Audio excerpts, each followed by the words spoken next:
This channel does not promote any violent, harmful, or illegal activities. All content provided by this channel is meant for an educational purpose only. Top quality और consistent performance के लिए सिर्फ silver pumps नाम याद रखना। এবার প্রশ্ন হলো 2011-র পর 26-এও কি বাংলায় কংগ্রেস তৃণমূল জোট হবে? রাহুল গান্ধীর ডিনারে অভিষেক নিমন্ত্রণ রক্ষার পর থেকে এই জল্পনা কিন্তু শুরু হয়ে গিয়েছে। তৃণমূল 200-র ওপর, কংগ্রেস 0। জোট করার যৌক্তিকতা আদৌ আছে কিনা? নির্বাচনী হিসেবে ক্ষেত্রে বলছে যে বিজেপিকে চূর্ণ করতে কংগ্রেসের 0টাও তৃণমূলের প্রয়োজন। জাতীয় স্তরে তৃণমূল আর কংগ্রেস কি কাছাকাছি এলো না? আপনারা কোন ক্যালেন্ডার মেনটেন করেন? মানে মঙ্গল সম্বুধ শুক্র, মঙ্গল বৃহস্পতি শনি, অথবা জোয়ার ভাটা, জোয়ার অথবা অমাবস্যা পূর্ণিমা। এখন আপনাদের হিসাব মতো তো আমাদের এটা হতে পারে না। ইন্ডিয়া ব্লকটা তো এরকমই।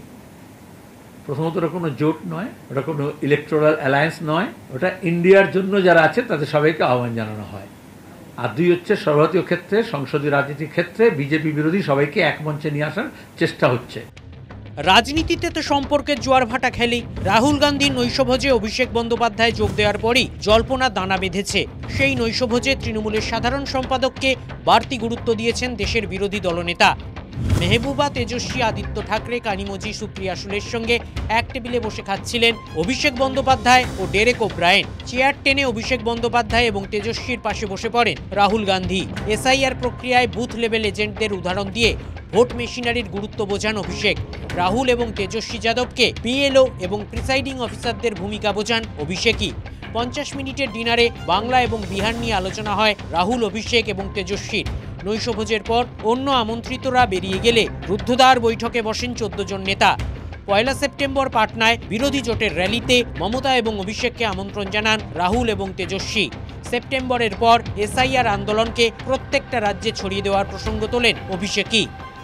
রাহুল গান্ধী এবং অন্যান্য যারা শক্তি আছে পশ্চিমবঙ্গে, যারা তৃণমূল কংগ্রেসে আছে, তারা তো কংগ্রেসেরই একটা রূপ। তাদের বিরোধিতার একটাই উদ্দেশ্য, সেই উদ্দেশ্য হচ্ছে মমতা ব্যানার্জি তৃণমূল জন্মলগ্ন থেকে এরকম আছেন, কলকাতায় ভাষায় ঢালকো বাবু ঢালকো, জিদের শুরু ওদের ঢালকো। এখন ওইদিকে শুরু আছে, ওইদিকে গেছেন, এখন এদিকে শুরু থাকলে এদিকে চলে আসবেন। মমতা অভিষেক পাটনায় গেলে রাহুল গান্ধীও কি 2026-এর ভোট প্রচারে আসতে পারেন? বিহারে এনডিএ বিরোধী জোট হলে বাংলায় কি বিজেপি বিরোধী জোট হতে পারে? 2011-র পর কংগ্রেসের সঙ্গে তৃণমূলের জোট ফের একবার। আমাদের অবস্থান খুব স্পষ্ট। তৃণমূলের জন্য যদি কেউ এক পা হাঁটে, তৃণমূল তার জন্য এক পা হাঁটে, কিন্তু আমাদের প্রায়োরিটি হচ্ছে বেঙ্গল।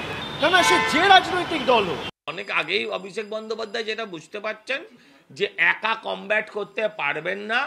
11 সালে যেমন চেয়েছিলেন যে একটা ভোটও যাতে এদিক ওদিক না যায়, ঠিক সেরকম ভাবে এখনো উনি চাইছেন কংগ্রেসের ভোটটাকে অ্যাকুমুলেট করতে। শূন্যর সঙ্গে শূন্যের যোগফল শূন্য, শূন্যকে শূন্য দিয়ে গুণ করলে তার ফল শূন্য। মানুষ বুঝে গেছে তৃণমূলকে হারাতে পারে বিজেপি, তাই মানুষ এবার আর ওই নো ভোট টু বিজেপি এসবে অংশগ্রহণ করবে না। বিজেপিকে 40-এর নিচে নামাতে কংগ্রেসের সঙ্গে আসন সমঝোতা। মালদা, মুর্শিদাবাদ ও উত্তর দিনাজপুরে কংগ্রেসকে আসন ছাড়বে তৃণমূল। মুসলিম ভোটভাগ রুখতে কংগ্রেসের সঙ্গে আসন সমঝোতা তৃণমূলের।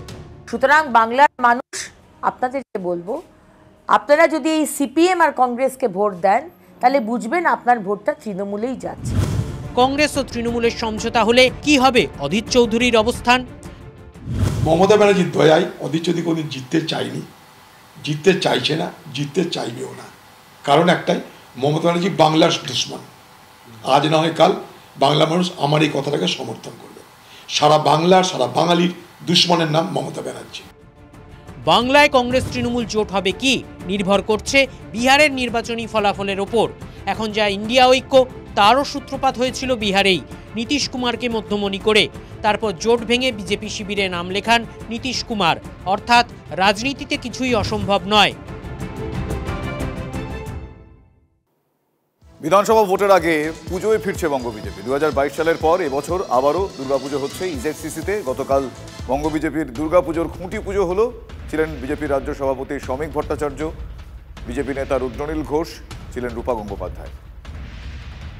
দেখুন, দেবী দুর্গা তো পশ্চিমবঙ্গের বাঙালিদের সঙ্গে এবং সারা পৃথিবীতে যেখানে বাঙালিরা থাকেন, মানে হিন্দু বাঙালি ডায়াসপোরার সঙ্গে সম্পৃক্ত। একটা সময় ছিল এই রাজ্যে হিন্দু মুসলমান একসঙ্গে দুর্গাপুজোতে অংশগ্রহণ করতেন, আজও করেন, কিন্তু কিছু জায়গায় বিচ্যুতি আসছে, একটা র্যাডিক্যালাইজেশন এর প্রভাব সর্বত্র পড়ছে। যে বন্দে মাতরম একদিন সারা ভারতবর্ষের স্বাধীনতা আন্দোলনকে একটা নির্দিষ্ট উত্তাপ দিয়েছিল, সেখানেও তাং হি দুর্গা দশ প্রসন্ন ধারিণী আছে।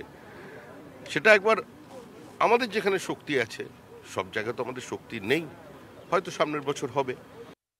বিজেপির নেতারা এলাকায় মেশেন, ক্লাব করেন, দুর্গাপুজো করেন, প্রথমত নেতাই কম, তারপরে আবার দুর্গাপুজো কম। তো সুতরাং তাঁরা দুর্গোৎসব করেন, দুর্গাপুজো করেন, যখন সিপিএমের জমানা ছিল তখনও অবিভক্ত কংগ্রেস বা পরবর্তীকালে তৃণমূল কংগ্রেস নেতারা কে কোন পুজোয় জড়িত, কার ক্লাবের কী নাম, গোটা বাংলার মানুষ বোধহয় জানেন। বিজেপি সেগুলো নেই, ছিল না। খুঁটি পুজোর মঞ্চ এখন তৃণমূলের ভাষা আন্দোলনের হাতিয়ার কি? বিডন স্ট্রিটের রামদুলাল সরকার কালচারাল দুর্গাপুজো কমিটির খুঁটি পুজোর উদ্বোধনের অনুষ্ঠান থেকে বাংলা ভাষা নিয়ে বিজেপিকে নিশানা করলেন শশী পাঁজা। তারপর বলে বাংলা বলে কোনো ভাষা নেই, ওটা তো বাংলাদেশি ভাষা, জাতীয় আমাদের ন্যাশনাল অ্যান্থম আর আমাদের রাষ্ট্রগান কবিগুরু রবীন্দ্রনাথ ঠাকুর, বঙ্কিমচন্দ্র চট্টোপাধ্যায়, আমাদের এই রাজ্য থেকে নোবেল লরিয়েট, এক লহমতে বাদ। আপনি আপনার ভাষাকে সংরক্ষিত করতে হবে, ভাষা রক্ষা করতে হবে। আমি দেবী পুজো করব, মায়ের পুজো করব, আমি সত্যি তাদের কাছে প্রশ্ন করি যে মহালয়ার দিনে আপনারা চণ্ডীপাঠ স্তোত্রপাঠ শুনবেন, না সেটাকেও অস্বীকার করবেন, বীরেন্দ্র কৃষ্ণ ভদ্রকেও অস্বীকার করবেন, কোথায় গিয়ে থামবে এই জানি না। কিন্তু এটা কিন্তু কেবলমাত্র একটি রাজনৈতিক দলের লড়াই হতে পারে না, এটা আমাদের প্রত্যেকেরই লড়াই। কারণ আমার মাতৃভাষার উপরে আক্রমণ, কালকে বলবো ভোটার লিস্টের নাম নেই, অদ্ভুত পরিস্থিতি, এটা চলতে দেয়া যায় না। ফলে সব রকমের মানসিকতা, সব রকমের মানসিকতা নিয়ে মানুষ পুজো করে, কিন্তু যখন ভিতটাকে নাড়ানোর চেষ্টা করে তখন তো কিন্তু পুজো কমিটি কেন কেউ চুপ বসতে পারে। সুতরাং বাংলার রক্ষা হবে,